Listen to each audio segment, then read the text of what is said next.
नदी के किनारे पर एक छोटा सा गांव बसा होता है जहां सिर्फ 10-15 घर होते हैं। गांव के उस पार बहती नदी के बाद दूर दूर तक फैले खेत होते हैं। खेतों में लगभग 18-20 किलोमीटर आगे शहर होता है। गांव के किनारे कमला देवी के एक छोटा सा टीन का घर बना होता है जिसके ऊपर सूखी घास का छप्पर लगा होता है। बारिश की बूंदें टीन पर लगातार टप टप गिर रही होती हैं। घर के अंदर पूरा परिवार जमीन पर बैठा होता है। घर में खाने के लिए मुश्किल से थोड़ा सा आटा बचा होता है। घर में खाना खाने के लिए अनाज तक नहीं बचा। क्या फायदा ऐसी खेती का जिसमें अपने ही बच्चे भरपेट खाना ना खा सके। तुम्हें पता तो है कमला, कभी इतनी तेज बारिश हो जाती है कि सारी फसल डूब जाती है, तो कभी इतनी धूप निकलती है कि खेत सूख जाते हैं। मौसम का कोई भरोसा ही नहीं रहा। पापा जी, अगर इस बार ठेकेदार से बात करके अच्छी खाद डलवा दे तो शायद फसल बेहतर हो जाए। थोड़ी मेहनत और सही खाद मिल जाए तो खेत फिर से लहरा सकता है। भगवान ने चाहा तो इस बार हमारी किस्मत जरूर बदलेगी। बेटा, ठेकेदार तो वैसे ही हमसे नाराज बैठा है। ऊपर से हम लोग कई दिनों से उसके काम पर भी नहीं जा पाए। कहीं उसने किसी और मजदूर को रख लिया तो? ऐसा कुछ नहीं होगा पापा जी, हम उससे बात करेंगे, वो हमारी मजबूरी जरूर समझेगा। जब तक मेहनत करना नहीं छोड़ेंगे तब तक उम्मीद भी नहीं छोड़ेंगे। शाम होते होते पूरा परिवार सिर्फ सूखी रोटियां खाता है। सब्जी नहीं होती, न दाल। सभी चुपचाप रोटी खाकर जमीन पर बिछी चटाई पर सोने की तैयारी करने लगते हैं। अपने बच्चों की ऐसी हालत देखकर दिल टूट जाता है। पता नहीं कब तक ये लाचारी झेलनी पड़ेगी। एक दिन जरूर आएगा कमला, जब हमारे खेत भी बारिश में लहराएंगे और हमारा भी एक पक्का घर होगा। अगली सुबह सूरज निकलने से पहले ही तीनों बहुएं उठ जाती हैं। टीन के छोटे से घर के अंदर मिट्टी का चूल्हा जल रहा होता है। बारिश की वजह से लकड़ियां गीली होती हैं, इसलिए चूल्हे से धुआं पूरे घर में भर जाता है। तीनों बहुओं की आंखों में लगातार आंसू निकल रहे होते हैं, लेकिन फिर भी वो सबके लिए खाना बनाने में लगी रहती है। धुएं की वजह से तो आंखें खुल ही नहीं रही हैं। अगर हमारे पास गैस होती तो इतनी परेशानी नहीं होती। अभी जैसे भी हैं काम तो करना ही पड़ेगा, सबको खेत भी जाना है। किसी तरह खाना तैयार होता है। पूरा परिवार जल्दी जल्दी खाना खाकर नदी पार करके खेतों की ओर निकल पड़ता है। रास्ते में कीचड़ और फिसलन होती है। वहां पहुंचते पहुंचते काफी देर हो जाती है। ठेकेदार पहले से ही मजदूरों के बीच खड़ा उनका इंतजार कर रहा होता है। अरे आज भी तुम लोग देर से आए हो। अगर रोज यही हाल रहा तो किसी और को काम दे दूंगा मैं। मालिक, ऐसा मत कीजिए, हमें गाँव से नदी पार करके आना पड़ता है। सुबह पहले घर का काम भी करना पड़ता है, इसीलिए देर हो जाती है। हम कल से और जल्दी निकलने की कोशिश करेंगे। बस आखिरी मौका दे रहा हूँ, अगली बार देर हुई तो काम खत्म। तीनों भाई और बहू बिना कुछ कहे सिर झुका लेते हैं और खेत में काम शुरू कर देते हैं। अगली सुबह आसमान में काले बादल छा जाते हैं। जोरदार गड़गड़ाहट के साथ मूसलाधार बारिश शुरू हो जाती है। पूरे गांव की कच्ची सड़क घुटनों तक पानी में डूब जाती है। नदी का पानी भी तेजी से बढ़ने लगता है। गांव के ज्यादातर लोग अपने अपने घरों में ही रुक जाते हैं। आज कोई भी घर से बाहर मत निकलना, रास्ता बहुत खतरनाक है। अगर आज नहीं गए तो खेत पूरी तरह बर्बाद हो जाएंगे। हम लोग कट्टे ओढ़ कर निकलते हैं, जितना बचा सकते हैं बचाएंगे। डरने से कुछ नहीं होगा, मेहनत करनी ही पड़ेगी। चलो भाइयों, देर मत करो।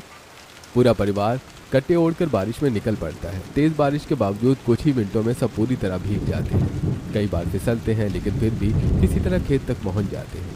खेत में पहुंचते ही सबके पैरों तले जमीन खिसक जाती है। पूरा खेत पानी से लबालब भरा होता है। आधी से ज्यादा फसल पानी में डूब चुकी होती है। पौधे झुक गए होते हैं। अगर आज पानी नहीं निकाला तो कल तक पूरी फसल सड़ जाएगी। जल्दी से नालियां बनाओ, जितना पानी निकाल सकते हैं निकालो। एक एक मिनट कीमती है। हम भी साथ देते हैं। पानी इस तरफ मोड़ो, यहाँ से जल्दी निकलेगा। भगवान हमारी मेहनत बेकार मत जाने देना। तीनों बहुएं और तीनों बेटे घंटों बारिश में भीगते हुए खेत में छोटी छोटी नालियां बनाते हैं। धीरे धीरे पानी खेत से बाहर निकलने लगता है। सभी कीचड़ से लथपथ हो चुके होते हैं। शाम तक सभी लोग पूरी तरह थककर भीगे कपड़ों पर घर लौटते हैं। टीन के घर से अब भी पानी टपक रहा होता है। सभी चुपचाप बैठ जाते हैं। उनके चेहरों पर चिंता साफ दिखाई दे रही होती है। ऐसे कब तक चलेगा? हर बार बारिश आते ही सारी मेहनत बर्बाद हो जाती है। रोज शहर जाने में ही 3-3 घंटे निकल जाते हैं। फिर खेत और मजदूरी सब संभालना मुश्किल हो रहा है। अगर यही हाल रहा तो हमारा गुजारा कैसे होगा?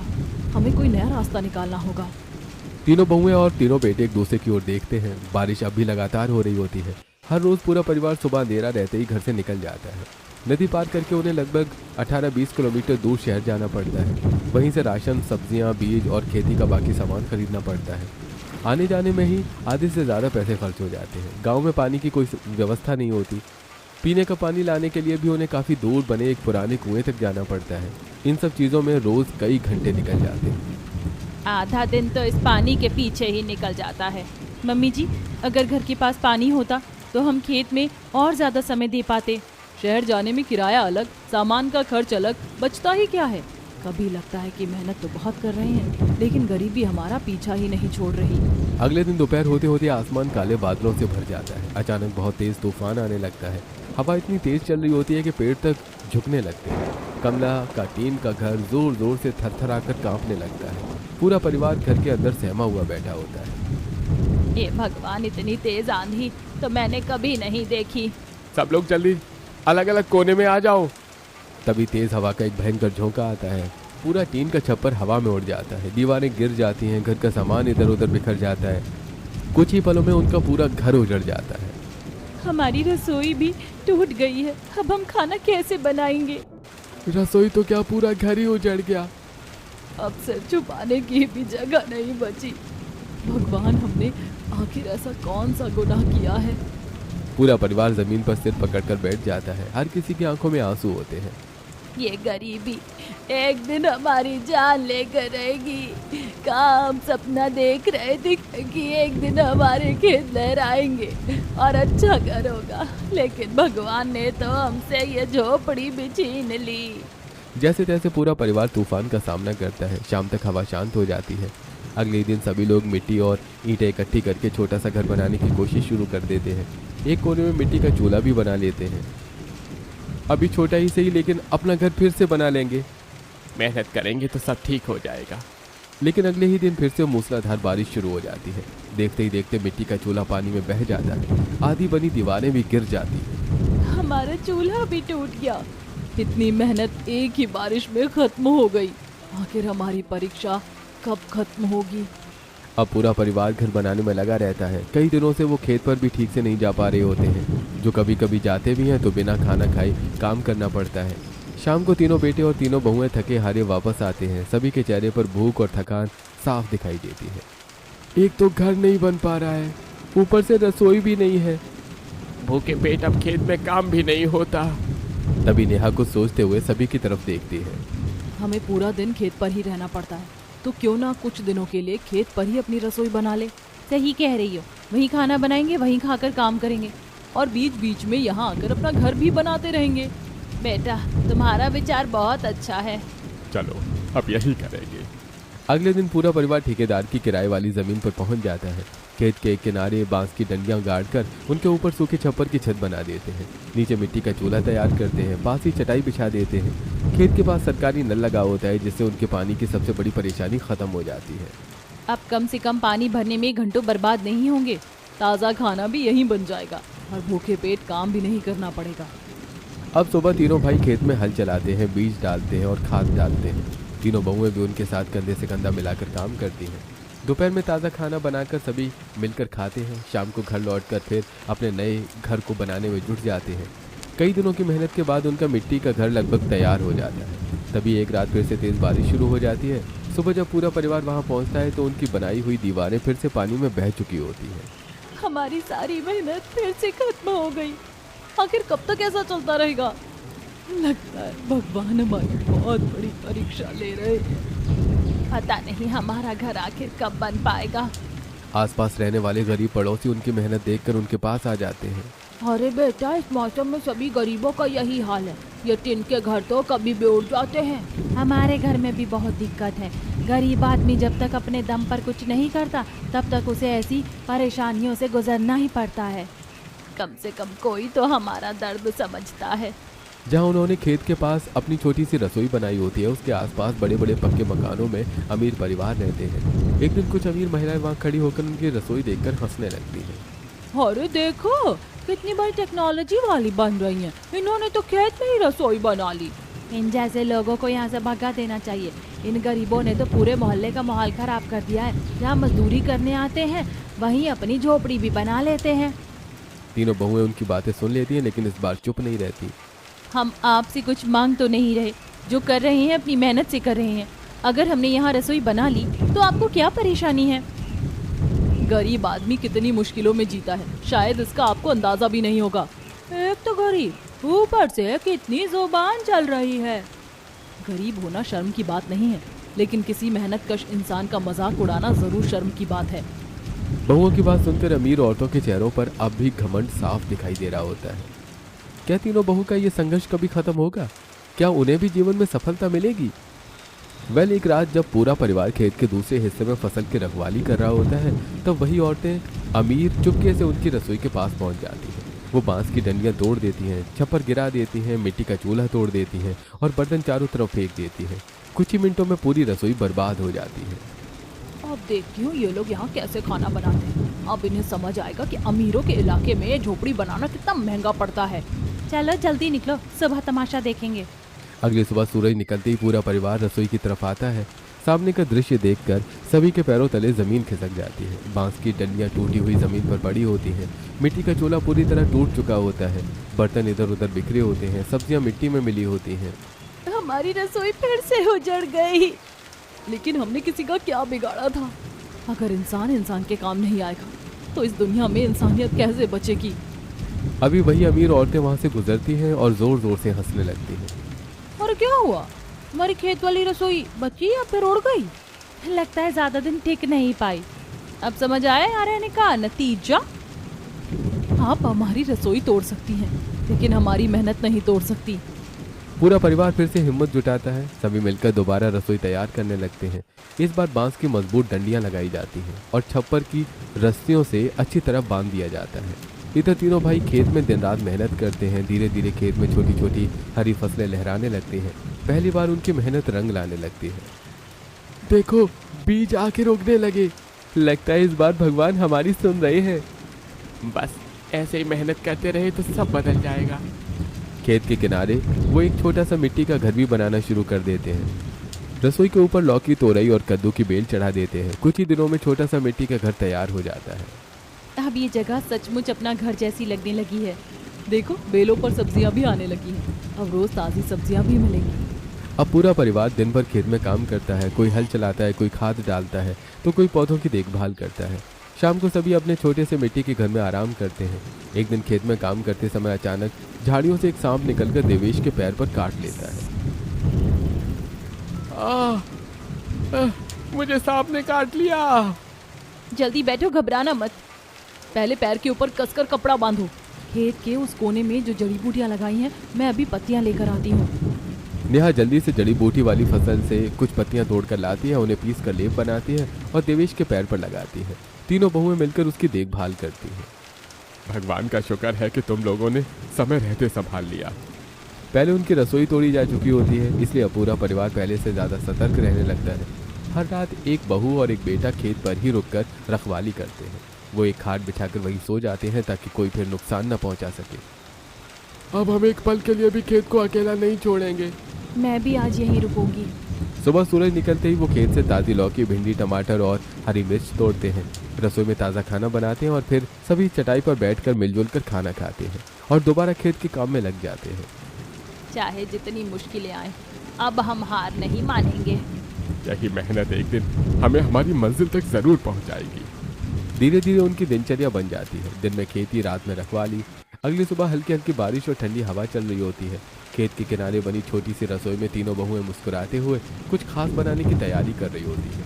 रिया खेत से ताज़े आलू निकाल कर लाती है और मेघा बेसन का घोल तैयार करती है और नेहा मिट्टी के चूल्हे पर कढ़ाई चढ़ाकर आलू के गर्मा गर्म पकौड़े तलने लगती है। बारिश के पूरे छप्पर से हल्की हल्की टपक रही होती है। सभी लोग चटाई पर बैठकर गर्मा गर्म पकौड़ों का आनंद ले रहे होते हैं। बेटा, तुम लोगों ने हमारी बंजर जमीन को सच में सोना बना दिया। अब इस खेत को देखकर दिल खुश हो जाता है। अरे ऐसा लग रहा है जैसे जिंदगी में पहली बार इतना ताज़ा और स्वादिष्ट खाना खा रहा हूँ। मम्मी जी, किसान कभी हार नहीं मानता और जो इंसान हार नहीं मानता, भगवान भी उसे उसकी मंजिल तक जरूर पहुँचाते हैं। हमारी असली ताकत यही खेत और हमारी मेहनत है। पूरा परिवार बारिश की फुहारों के बीच हंसते मुस्कुराते हुए गर्मा गर्म आलू के पकौड़े खाता है। काफी दिनों बाद उनके चेहरे पर सच्ची खुशी दिखाई देती है। दोपहर को बारिश रुक चुकी होती है। तीनों बेटे खेत में खाद डाल रहे होते हैं। तीनों बहुएं पौधों के आसपास की घास साफ कर रही होती है। तभी अचानक पास के जंगल की तरफ से 2 सांड और एक गाय तेज रफ्तार में भागते हुए खेत की तरफ आने लगते हैं। अरे सब लोग संभल जाओ। रिया, मेघा, नेहा, जल्दी घर की तरफ भागो। अगर उन्होंने टक्कर मार दी तो बहुत बड़ा हादसा हो जाएगा। तीनों बहुएं तेजी से मिट्टी के घर की तरफ भागने लगती हैं। तभी एक सांड दिशा बदलकर नेहा की तरफ दौड़ पड़ता है। बचाओ। इससे पहले कि कोई उसे बचा पाता, सांड अपने सींग से नेहा की कमर में जोरदार टक्कर मार देता है। नेहा दर्द से चीखती हुई जमीन पर गिर जाती है। दूसरी तरफ दोनों जानवर पूरे खेत में दौड़ते हुए कई जगह फसल रौंद देते हैं। हमारी मेहनत सब बर्बाद हो गई। अभी तो खेत फिर से लहराने लगे थे, ये क्या हो गया? सभी लोग नेहा को संभाल कर मिट्टी के घर में ले आते हैं। उसकी कमर में तेज दर्द हो रहा होता है। परिवार के पास इतने पैसे नहीं होते कि डॉक्टर को बुला सके, इसलिए सभी मिलकर घरेलू इलाज करने का फैसला करते हैं। डॉक्टर बुलाने के पैसे भी नहीं हैं। जो जड़ी बूटियां उगाई हैं उनसे शायद आराम मिल जाए। रिया और मेघा खेत से कई तरह की औषधि पत्तियां तोड़कर लाती है, उन्हें पीसकर लेप कर तैयार करती है। फिर नेहा की कमर पर धीरे धीरे लेप लगाकर साफ कपड़े से पट्टी बांध देती है। थोड़ा दर्द कम लग रहा है। भगवान करे मेरी बेटी जल्दी ठीक हो जाए। अब कुछ दिन तुम बिल्कुल आराम करोगी।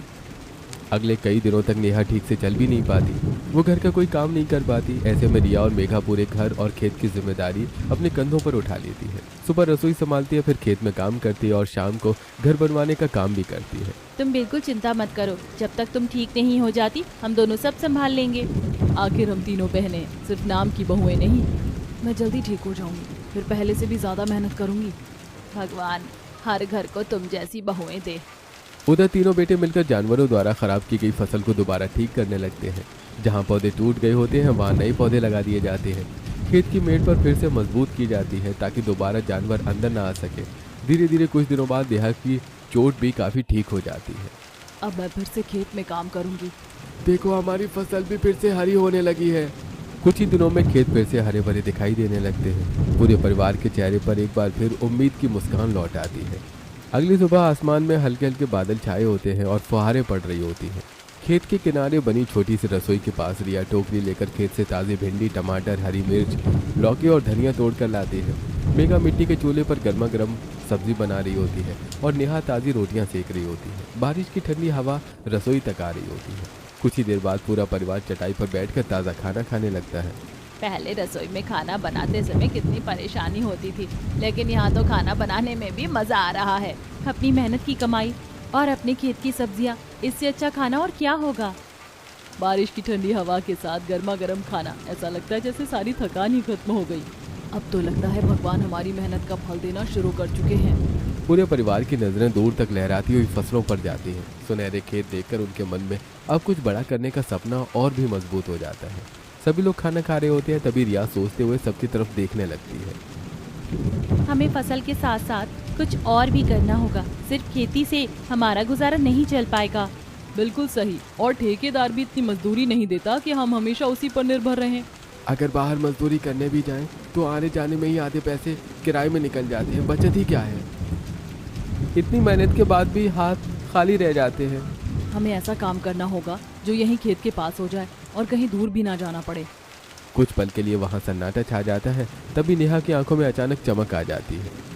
मुझे एक आइडिया आया, क्यों ना हम अपनी इस ताज़ी रसोई के साथ यहीं एक छोटा सा ढाबा खोल लें। ढाबा? देखो यहाँ रोज कितने किसान, मजदूर और ट्रैक्टर वाले आते जाते हैं, लेकिन यहाँ ना खाने की कोई जगह है और ना ही कोई छोटी दुकान जहाँ ज़रूरत का सामान मिल सके। सही कह रही हो, अगर हम ताज़ा खाना बनाकर खिलाएं और साथ में चिप्स, बिस्कुट, कुरकुरे और ज़रूरी सामान भी रखें तो लोग ज़रूर आएंगे। बात तो तुम्हारी बिल्कुल सही है। सभी लोग अब इस नए आइडिया पर चर्चा करने लगते हैं, लेकिन रघु के मन में अभी भी चिंता होती है। लेकिन तुम्हें क्या लगता है ये सब इतना आसान होगा? ढाबा खोलने के लिए पैसे भी तो चाहिए। इस बार जो अनाज निकलेगा उसका आधा हिस्सा ठेकेदार को दे देंगे। एक बोरी अपने खाने के लिए रख लेंगे और बाकी सारा अनाज शहर में बेच देंगे। जो पैसे मिलेंगे उन्हीं से अपना ढाबा शुरू करेंगे। सच में ये तो बहुत अच्छा प्लान है। मेरी बहुएं अब सिर्फ खेती ही नहीं, कारोबार भी सोचने लगी हैं। अगले कई दिनों तक पूरा परिवार दिन रात मेहनत करता है। आखिर वो दिन आ जाता है जब उनकी गेहूं की फसल पूरी तरह तैयार हो जाती है। सभी मिलकर फसल काटते हैं, अनाज निकालते हैं और बोरी भरने लगते हैं। शाम तक 8 बड़ी बोरियां भर जाती हैं। देखो भाई, इस बार भगवान ने हमारी मेहनत सफल कर दी। पूरे 8 बोरी अनाज निकला है। अगले दिन 4 बोरियां ठेकेदार को दे दी जाती हैं। 1 बोरी घर के खाने के लिए अलग रख दी जाती है। बाकी 3 बोरियां बैलगाड़ी में रखकर तीनों भाई शहर के अनाज मंडी में बेचने चले जाते हैं। उम्मीद है कि इस बार अच्छी कीमत मिलेगी। अगर अच्छे पैसे मिल गए तो हमारा सपना पूरा हो जाएगा। शाम होते होते तीनों भाई शहर से वापस लौटते हैं। जैसे वो खेत के पास बने अपने छोटे से घर में पहुंचते हैं, तीनों बहुएं उत्सुकता से उनकी तरफ देखने लगती हैं। लो, हमारी पहली बड़ी कमाई। तीनों भाई पूरे पैसे अपनी पत्नियों के हाथ में रख देते हैं। इतने सारे पैसे, हमारी मेहनत आखिर रंग ले आई। बस इतने ही पैसे काफी हैं। अब हम अपना छोटा सा ढाबा और दुकान शुरू कर सकते हैं। आज पहली बार लग रहा है कि हमारे अच्छे दिनों की शुरुआत हो चुकी है। अगले ही दिन से तीनों बेटे बांस, लकड़ी और टीन की मदद से एक छोटा सा ढाबा बनाना शुरू कर देते हैं। रिया, मेघा और नेहा मिट्टी को समतल करके बैठने की जगह तैयार करती है। कुछ दिनों की मेहनत के बाद ढाबा बनकर तैयार हो जाता है। बाहर बांस के स्टैंड पर चिप्स, बिस्किट, कुरकुरे और टॉफियों के पैकेट टंगे होते हैं। अंदर खेत वाली रसोई में ताज़ा खाना बनता है। ढाबे की छत पर लौकी, तोरई और कद्दू की हरी हरी बेलें फैली होती हैं, जो पूरे ढाबे को बेहद सुंदर बना देती हैं। अरे वाह, हमारा छोटा सा ढाबा तो किसी बगीचे जैसा लग रहा है। मेहनत और हरियाली मिल जाए तो जगह अपने आप खूबसूरत बन जाती है। अब जो भी यहाँ आएगा उसे घर जैसा खाना मिलेगा। अब जो भी किसान, मजदूर या राहगीर वहाँ से गुजरता है, उसे प्यार से ताज़ा खाना खिलाया जाता है। कुछ दिनों बाद दोपहर के समय एक सफ़ेद कार खेत के पास आकर रुकती है। अंदर बैठा परिवार चारों तरफ फैली हरी भरी फसल, बेलों से ढका ढाबा और मिट्टी के चूल्हे से उठती खुशबू देखकर वहीं रुक जाता है। अरे वाह भाई वाह, हरे भरे खेत, ताज़ी रसोई और ऊपर से यही खाना भी मिल रहा है। पूरा परिवार ढाबे में बैठकर गर्मा गर्म रोटी, ताज़ी सब्जी, दाल और छाछ खाता है। खाना खत्म होते ही उनके चेहरे पर संतोष दिखाई देता है। अरे दीदी, आपने तो कमाल का खाना बनाया है। ऐसा स्वाद तो आजकल बड़े बड़े ढाबों में भी नहीं मिलता। भैया, ये हमारी मेहनत और सामने लहराती हुई ताज़ी सब्जियों का कमाल है। मैं अपने दोस्तों को भी यहाँ ज़रूर लेकर आऊँगा, उन्हें भी ऐसा खाना ज़रूर पसंद आएगा। ग्राहक मुस्कुराते हुए वहाँ से चला जाता है, लेकिन जाते जाते अपने मोबाइल से ढाबे और खेत की कई तस्वीरें भी ले लेता है। धीरे धीरे ढाबे की चर्चा आसपास के गांव और सड़क से गुजरने वाले लोगों तक पहुंचने लगती है। अब रोज़ कई गाड़ियां वहां रुकने लगती हैं। कोई चिप्स खरीदता है, कोई बच्चों के लिए टॉफ़ी लेता है, तो कोई परिवार के साथ बैठकर ताज़ा खाना खाता है। खाने वाले हर ग्राहक उनके स्वाद और अपनापन की तारीफ करके जाता है। यहाँ का खाना बिल्कुल घर जैसा है। अगली बार पूरा परिवार लेकर आऊँगा। ढाबे पर अब पहले से काफ़ी ज़्यादा भीड़ रहने लगी होती है। पूरे परिवार के चेहरे पर खुशी साफ दिखाई देती है। देख लिया, हमारा आइडिया कितना अच्छा काम कर गया। तुम तीनों जैसी समझदार पत्नियां हर किसी को नहीं मिलती। आज हमारा काम चल पड़ा है तो सिर्फ तुम लोगों की वजह से। देख लेना, एक दिन हमारी खेत वाली रसोई बहुत बड़ा नाम कमाएगी। लेकिन हर किसी से ढाबे के बाहर आते हैं वो चिप्स के पैकेट, बिस्किट और कुछ ज़रूरी सामान चुराकर भाग जाते हैं। अरे, इतने सारे सामान के पैकेट कहाँ चले गए? किसी ने रात में चोरी कर ली। लोग हमारी मेहनत भी नहीं देख पा रहे। अब हमें भी थोड़ा समझदारी से काम लेना होगा। उसी दिन पूरा परिवार मिलकर खेत और ढाबे की सुरक्षा बढ़ाने का फैसला करता है। तीनों बेटे पूरे खेत के चारों तरफ मजबूत लोहे के तार लगा देते हैं। ढाबे के बाहर लोहे का बड़ा गेट भी लगाया जाता है, जिसे रात में बंद कर दिया जाता है। अब कोई आसानी से अंदर नहीं आ पाएगा। मेहनत की कमाई की रक्षा भी जरूरी है। अगर तुम ये लोहे के तार वाला आइडिया नहीं देती ना, तो हम तो ऐसे ही नुकसान उठाते रहते। अब हमारा खेत पहले से ज़्यादा सुरक्षित है। अगले दिन गांव में कुछ बड़े अमीर लोग महंगी गाड़ियों से आते हैं। उनके साथ वही ठेकेदार भी होता है, जो उन्हें आसपास की ज़मीनें दिखा रहा होता है। अरे सर, यही सबसे अच्छी ज़मीन है। देखिए कितनी शानदार फसल हो रही है। यहाँ के किसानों ने बहुत मेहनत की है। देखिए, हमें ज़मीन बेच दो, हम यहाँ एक बड़ा फार्म हाउस बनाना चाहते हैं। माफ़ कीजिएगा, ये ज़मीन बिकाऊ नहीं है। अरे सोच लो, ये लोग तुम्हें दुगने पैसे देने को तैयार हैं। इतनी सुंदर फसल और हरियाली देखकर ये लोग यहाँ पे आए हैं। ये सिर्फ खेत नहीं, हमारी मेहनत और हमारे जज्बात है। हमने ये ज़मीन बड़ी मुश्किल से खरीदी है, इसे किसी कीमत पर नहीं बेचेंगे। जितने पैसे मांगोगे उतने देंगे। कुछ चीज़ों की कीमत पैसे नहीं होती। तीनों भाइयों के साफ इनकार के बाद वो अमीर लोग गांव के दूसरे गरीब किसानों के पास चले जाते हैं। वहाँ भी वो दुगने 3 गुने पैसे देने का लालच देने लगते हैं। देखो, हमें अपनी ज़मीन दे दो, जितना बाजार भाव है उससे कहीं ज़्यादा पैसे देंगे। इतने पैसे? शायद हमें मान जाना चाहिए। सोच समझ कर फैसला करना, जमीन बिक गई तो दोबारा वापस नहीं मिलेगी। अरे भाई ठीक है, कल पैसे लेकर आ जाना, हम अपनी जमीन बेच देंगे। अमीर लोग मुस्कुराते हुए वहां से चले जाते हैं। तीनों भाई दूर खड़े ये सब देखते रहते हैं। उसी शाम गांव की चौपाल पर एक बड़ी बैठक बुलाई जाती है। गांव के लगभग सभी किसान, महिलाएं और बुजुर्ग वहां इकट्ठा होते हैं। सामने तीनों बहुएं खड़ी होती हैं। उनके पीछे हरे भरे खेत हवा के साथ लहरा रहे होते हैं। ये खेत सिर्फ जमीन का टुकड़ा नहीं है, ये हमारे जज्बात है। हमने इन्हें अपने पसीनों से सींचा है, अपनी भूख सहकर बचाया है। अगर आज कोई अमीर आदमी आकर पैसों के दम पर हमारी मेहनत खरीदना चाहे तो क्या हम अपनी जिंदगी भर की कमाई उसे यूं ही दे देंगे? हमने सर्दी, गर्मी, बारिश और तूफान हर मौसम में इन फसलों की रक्षा की। अब कोई भी पैसों का लालच देकर हमसे हमारी पहचान नहीं छीन सकता। चौपाल में बैठे सभी गांव वाले ध्यान से उनकी बातें सुनते हैं। कई लोगों की आंखें नम हो जाती हैं। बिल्कुल सही कहा बहू, हमने दिन रात मेहनत करके ये फसल तैयार की है। अब कोई भी हमें लालच देकर हमारी जमीन नहीं खरीद सकता। अरे भाई आज तुम तीनों ने हमें हमारी जमीन की असली कीमत समझा दी। अगली सुबह वही अमीर लोग फिर से गांव में आते हैं। उनके हाथ में पैसों से भरा बैग होता है। पूरा गांव चौपाल के पास इकट्ठा हो जाता है। लो, मैं दुगने पैसे लेकर आया, अब अपनी जमीन हमारे नाम कर दो। नहीं भाई, हम अपनी जमीन नहीं बेचेंगे।